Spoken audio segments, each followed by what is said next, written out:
नया सूरज आज उगा है। जम्मू और कश्मीर और लद्दाख दो केंद्र शासित प्रदेश आज भारत के साथ हैं। आज ही का दिन क्यों चुना गया?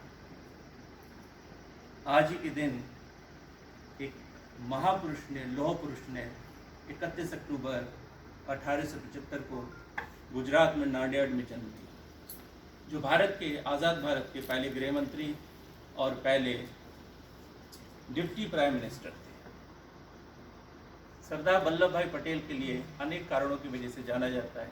वही एक ऐसे नेता थे जिन्होंने आज़ाद भारत में जितने प्रिंसली स्टेट्स थे उनको भारत के साथ जोड़ा। भारत जब आज़ाद हुआ उस समय लगभग 565 प्रिंसली स्टेट्स थे, हज़ारों जागीरें थी, लाखों जमींदार भारत में थे।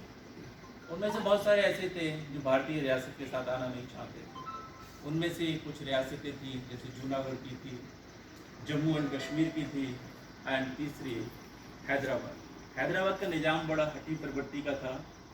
उसमें भारत को आप एक स्वतंत्र राष्ट्र के तौर पर विश्व में अपनी पहचान कैसे बना, परंतु वह नहीं माना। काफ़ी समझाने के बाद भी उसने कहा हम भारत के साथ युद्ध करने के लिए तैयार हैं। 13 नवंबर 1948 को वल्लभ भाई पटेल ने गृह मंत्री रहते हुए हैदराबाद को भारत के साथ मिलाने के लिए ऑपरेशन पोलो शुरू किया। उस समय भारत में एक प्रशासनिक सेवा के कुशल अधिकारी थे बीपी मैनन, जिनके साथ ही प्रिंसली स्टेट्स को मिलाया गया था और वो वल्लभ भाई पटेल के राइट हैंड माने जाते थे।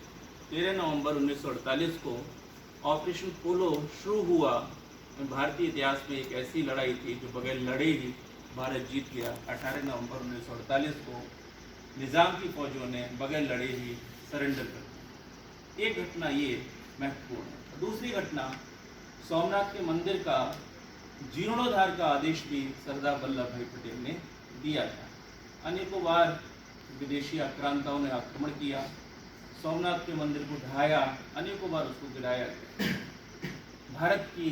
भारत को प्राचीन काल में सोने की चिड़िया कहा जाता था।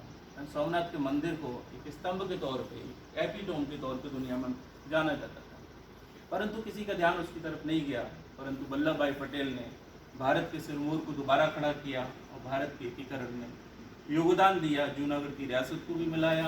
हाँ, जम्मू एंड कश्मीर को अगर उस समय के प्रधानमंत्री यूनाइटेड नेशंस नहीं ले गए होते इशू को उसको, तो शायद भारत में उसका विलय पहले हो गया होता। और आज जो धारा 370 के आफ्टर मैच हमने देखे थे पिछले कुछ वर्षों में, वो शायद नहीं होते। और आज जिस तरीके का खून खराबा जम्मू एंड कश्मीर में हुआ है उससे भी शायद बचा जा सकता है। अनेक कहानियाँ उनके विषय में हैं, परंतु मैं अपनी वाणी को नहीं विराम दूंगा। धन्यवाद।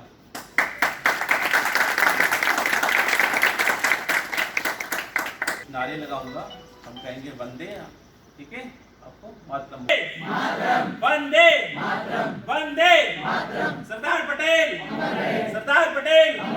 वंदे वंदे।